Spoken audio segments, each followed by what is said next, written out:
शिवाय नमस्तु भयम। दोस्तों, जैसा कि आप सभी लोग जानते हैं कि 30 जनवरी 2026 यानी शुक्रवार को पड़ रही है माघ महीने की शुक्ल पक्ष प्रदोष व्रत। और दोस्तों, यह वो तिथि है जो माघ मास में पड़ने वाली सबसे बड़ी तिथि है, क्योंकि यह शुक्रवार के दिन पड़ रही है और इसका बहुत ही बड़ा और विशेष महत्व होता है। पूज्य गुरु जी ने कहा है कि अगर कभी भी मौका लग जाए और माघ महीने की शुक्ल पक्ष प्रदोष व्रत शुक्रवार को पड़ जाए तो आप लोगों को 11 चावल के दाने का उपाय तो अवश्य ही करना चाहिए। इन दोनों का संयोग बहुत ही कम आता है।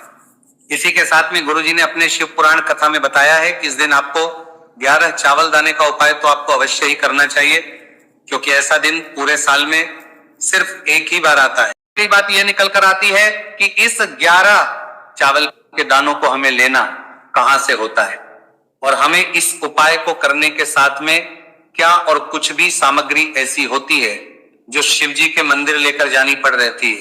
तो देखो, यहां पर हम आपको बता दें।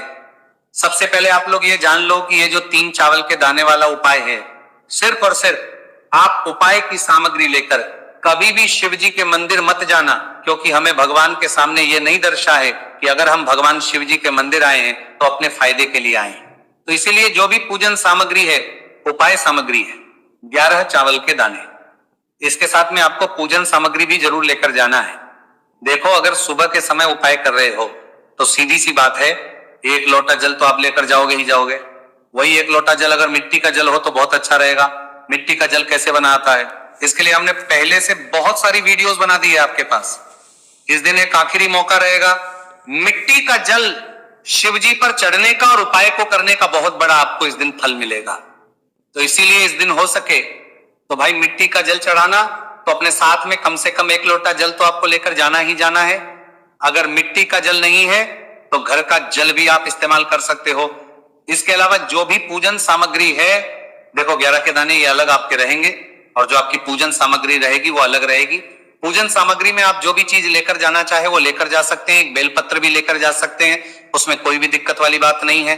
वहीं अगर हम बात करें शाम के समय की, तो शाम के समय शिव जी पर जल नहीं चढ़ता है। इसीलिए शाम के समय आप लोग एक दीपक तैयार कर लें, जो कि गोल तीखा आटे का शुद्ध देसी गाय का घी का होगा, है ना।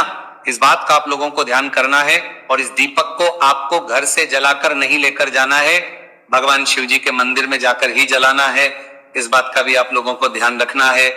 अब दोस्तों, यहां पर हमें इस बात को समझना है कि ये 11 चावल के दाने हमें लेना कहां से है।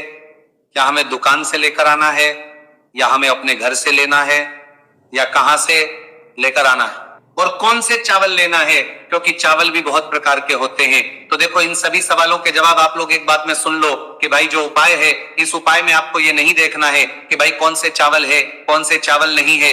बस जो भी चावल ले रहे हो वो चावल का दाना सबूत होना चाहिए, मतलब साबुत होना चाहिए, टूटा हुआ नहीं होना चाहिए, कटा पीटा नहीं होना चाहिए। यह बात आपको ध्यान रखना है। बाकी आपका चावल बासमती हो या सादा चावल हो या कोई सा भी चावल हो, उसमें कोई भी दिक्कत वाली बात नहीं है। तो सीधी सी बात है कि आपके घर के रसोई घर में जहां पर आप बनाते हो, वहां पर जो भी चावल आपके उपस्थित हो, उन चावलों में से अपनी एक कटोरी भर लेना या एक मुट्ठी चावल अलग से निकाल कर रख लेना, क्योंकि हम 11 चावल ही यहाँ पर इस उपाय में लेने वाले हैं।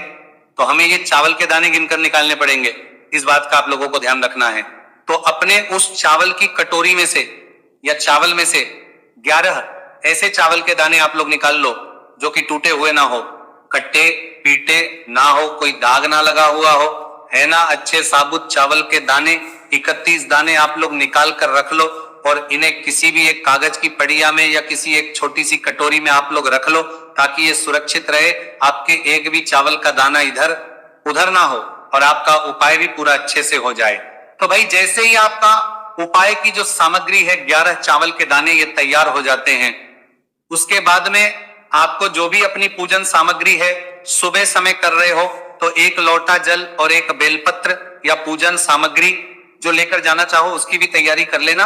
और शाम के समय जा रहे हो तो भाई अपना जो दीपक है उसे तैयार कर लेना, ठीक है। और उपाय को करते समय शुद्धता का विशेष रूप से ध्यान रखना, ठीक है। सुबह सुबह स्नान करने के बाद ही उपाय को करने की आप लोग तैयारी करना।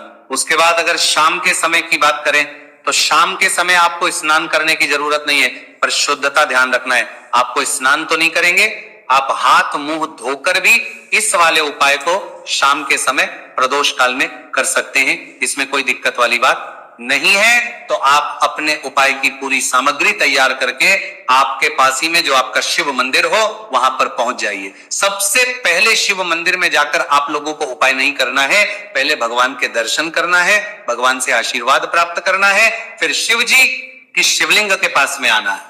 शिवलिंग के पास में आने के बाद जो पूजन सामग्री लेकर आए हुए हैं, जैसे कि सुबह गए हुए होंगे तो एक लोटा जल और जो भी पूजन सामग्री लेकर आए हैं आप उनसे भगवान शिव जी की पूजन कीजिए। सबसे पहले तो एक लोटा जल ही चढ़ेगा, फिर आपको एक बेलपत्र श्री शिवाय नमस्तुभयम का जाप करते हुए शिवलिंग पर चढ़ा देना है। उसके बाद में आपकी पूजन सामग्री चढ़ेगी। उसके बाद में अगर दोस्तों शाम के समय अगर आप इस उपाय को कर रहे हो तो अपने साथ कम से कम एक जो दीपक है गोल बाती का जो आप अपने साथ में लेकर गए हो, उस दीपक को मंदिर में जाकर अपनी माचिस से जलाना है और उस दीपक को शिवलिंग के पास में रखना है। ठीक है, इस दीपक को रखने के बाद ही आप लोगों को अपना ये वाला उपाय शुरू करना है और दीपक को ज्यादा पास में मत रखना। वैसे भी गर्मी पड़ रही है, भगवान शिव जी को आंच नहीं लगनी चाहिए, है ना। तो भाई जैसे ही आपकी पूजा अर्चना हो जाती है, आप भगवान शिव जी को प्रसन्न कर लेते हैं, उसके बाद शिवलिंग के पास ही में आप कहीं पर बैठ जाइए सामने या आसपास जिस जगह पर आपको बैठना हो वहां पर बैठ जाइए और अपने वो 11 चावल के दाने अपने सामने निकाल कर रख लीजिए, क्योंकि अब यहाँ पर उपाय को यहाँ पर करने की आपको तैयारी करना है। और इस तरीके से जब आप उपाय करेंगे, पूजन सामग्री करने के बाद, पूजन अर्चना करने के बाद, तो आपको उपाय का फल बहुत जल्दी और बहुत होकर मिलेगा। तो अपने चावल के अपने सामने निकाल कर रख लेना। और ये जो उपाय है ये आपकी सीधे हाथ की हथेली से होगा, इसलिए इस बात का भी विशेष रूप से ध्यान रखना है। तो सीधे हाथ की हथेली का प्रयोग करके ही आप लोग अपना इस वाले उपाय को करना। अपने सामने जो भी आपके कागज की पुड़िया है उसको खोलकर रख लो, या कटोरी है तो भाई उसे अपने सामने रख लो और अपने वो 11 चावल के दाने निकाल लो। ठीक है, उसके बाद में दोस्तों अब आपको क्या करना है कि शिवलिंग आपके सामने होगी तो आपने वो 11 चावल के दाने एक एक करके जहां पर आपने बेलपत्र चढ़ाए हैं आपको शिव जी के शिवलिंग के ऊपर चढ़ाना है। कहां पर चढ़ाना है? शिवलिंग के ऊपर चढ़ाना है, और कहीं पर भी नहीं चढ़ाना है आपको, अपने हथेली से तो शिवलिंग के ऊपर चढ़ाना है। भले ही फिर वो अपने आप जलाधारी पर गिर जाए, ये मतलब वहीं पर गिर जाए, उसमें कोई दिक्कत वाली बात नहीं है, पर आप चढ़ाओ शिवलिंग के ऊपर। तो आपको क्या करना है, अपना पहला चावल का दाना उठाना है, श्री शिवाय नमस्तु भयम बोलना है और शिवलिंग पर चढ़ देना है। इसी तरीके दूसरा चावल का दाना उठा है, शिवलिंग पर चढ़ना है और मंत्र बोल देना है। और फिर तीसरा चावल का दाना उठाना है, श्री शिवाय नमस्तु भयम बोलना है और चढ़ देना है। इसी प्रकार से आपको पूरे 11 चावल के दाने एक एक करके शिव जी के शिवलिंग के ऊपर चढ़ाना है और भगवान से प्रार्थना करते जाना है। मतलब प्रार्थना तो आपको आखिरी में करना है, पर हर एक चावल के दाने को चढ़ाते समय श्री शिवाय नमस्तु भयम जरूर बोलना है। उसके ही में यह चावल का दाना शिवलिंग के ऊपर आपको चढ़ाना है। जैसे ही आपके 11 चावल के दाने शिवलिंग के ऊपर चढ़ते हैं तो भाई उसके बाद में आपको क्या करना है, भगवान से अपनी मनोकामना बोलना है। मनोकामना भी कब बोलना है? जब आपका 11 चावल का दाना आपके सीधे हाथ की हथेली में हो और आप उसे चढ़ाने के लिए जा रहे हो।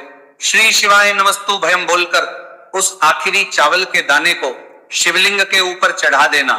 भगवान से फिर अपनी वो मनोकामना बोल देना, जिस मनोकामना के लिए आप लोग अपना ये वाला उपाय कर रहे हो, जिस भी दुहक और परेशानी के लिए आप लोग अपना ये वाला उपाय कर रहे हो, उसके बाद में जैसे ही आप अपनी मनोकामना बोल देते हो आपका ये वाला उपाय पूरा हो जाता है।